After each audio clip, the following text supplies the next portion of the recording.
Welcome to Arts Alive. Prior to the last Art Harvest studio tour, we visited with metal sculptor Ted Simon. Ted lives on a farm outside of Amity. Ted's focus is to create ecological and environmental statements by manipulating various metals to express dynamic relationships with the world. Ted's workspace is not your usual quaint art studio. Ted is a collector of very impressive metal shaping tools, and working with big tools and shaping metal has been Ted's passion for a long time. We've been doing this metal stuff for like 20, 30 years.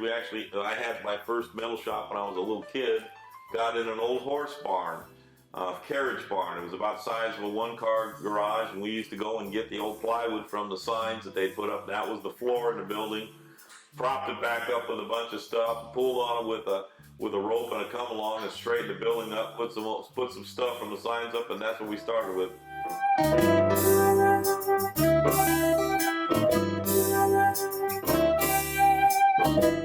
I've collected them for years. The first one I bought was a Schindler, that one. It was a 60 kilo, 120 pound hammer from Turkey. It lasted about 2 weeks and fell apart into a pile of rubble. And that's when we decided I better go find some old ones. So we went out and actually found that Chambersburg. We found a Chambersburg 300. And then we ran that. We ran some Nazels and some other things. And then eventually we went to China and actually got them to make, they make copies of Chambersburgs in China because that's what they got during World War II. Russians got copies of Nazels. So the Russians made a copy of the Nazel, and the Chinese made a copy of the Chambersburg. And then the Poles, after the war, took them all and refined them and made the Zigma, which is just the Cadillac. You never see them in America.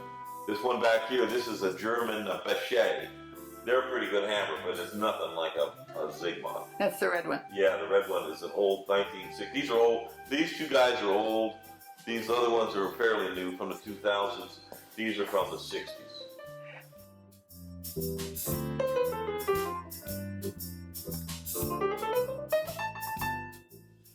The fact that they're a free-forming tool and it's up to the person who operates it to get something out of it.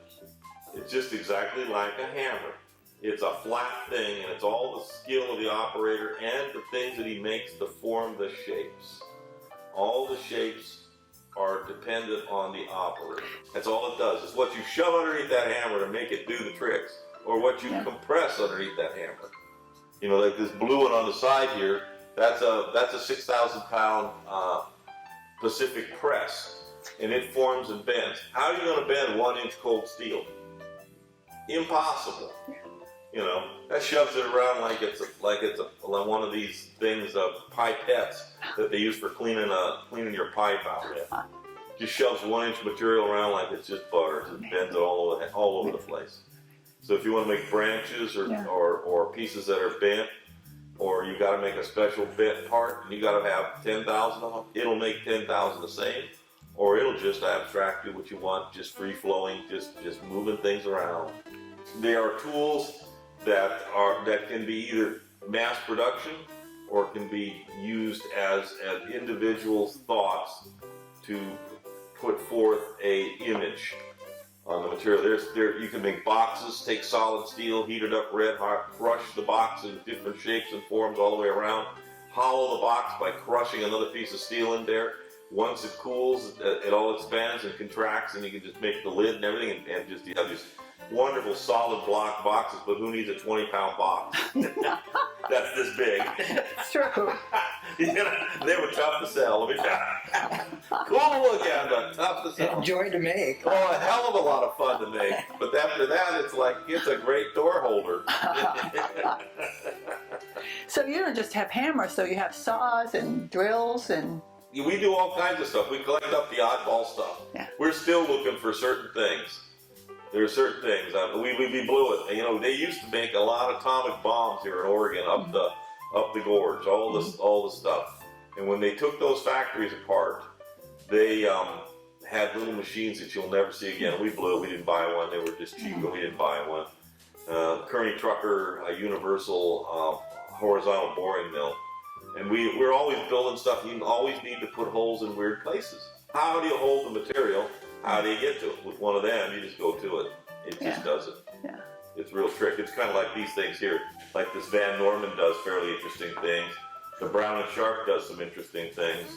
Those machines can shape and form the dies and things that you need when you're actually making, you know, a project. Let's just say we're going to make some acorns or olives. You figure out the contraction and expansion and the volume. You can just make the die over and over again.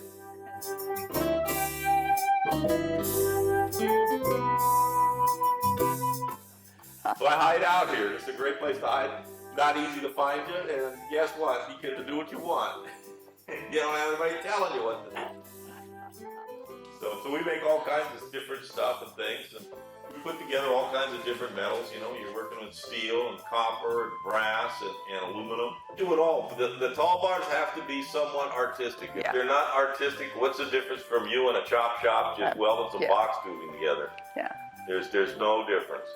But what makes us different is the way we go at it. And basically, the people we work with basically become almost like friends. Yeah. Connected. And we just, like I said, we've been doing it a long time. We enjoy it. We come out here. I mean, we have been pasty-faced hiders on the coast, not being able to be found on certain times.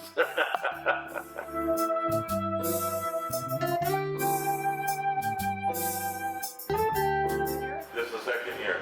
Yeah, the first year I was, you know, we kind of went into it like la-di-da-da-da. Well, I think we'll see 3 people. We'll see what happens. So we made some work, and we had it out here, and we put it on the table, and la-di-da, eat your sandwich, and walk around, and man, everybody's uncle showed up. They cleaned our clock. They just cleaned our clock. It was like we were out of stuff. We had to go back to work on Monday or Tuesday or whenever those guys quit coming to try and make enough stuff for the next weekend. And it was worse the next weekend. There was a lot more, but we were a little bit more not la-di-da around anymore. It dawned on us like maybe we ought to just get with the program. Make oddball stuff that nobody makes. Yeah. I mean, it's the kind of stuff that, you know, you can be somebody who had to make one nightmare, or it could be just a walk in the park. It just depends on who's doing it.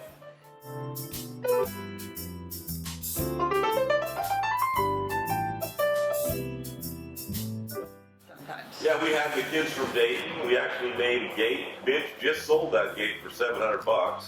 Had a little cattail reed gate. He had it in the state fair. We won some stuff at the state fair. The kids came over and made bowls and vessels, but he brought a lot of kids. I mean, he brought 20 kids. You can't turn any big equipment on when you have 20 kids in the place. So we would do things on the full max, like everybody made a little bowl, and they liked that, and little stuff. Yeah. And then I go over there and fool with them, and we make the parts here a lot of times. Like that gate that was sold, we actually made the parts here and they assembled it there. Nice. And we had a couple of kids that were pretty good welders, and we had a couple of kids that were horrible welders. They're never going to make it in the welding world. Assemble this thing. But, you know, it was funny. So it's an interesting process working with kids. But I worked with kids forever.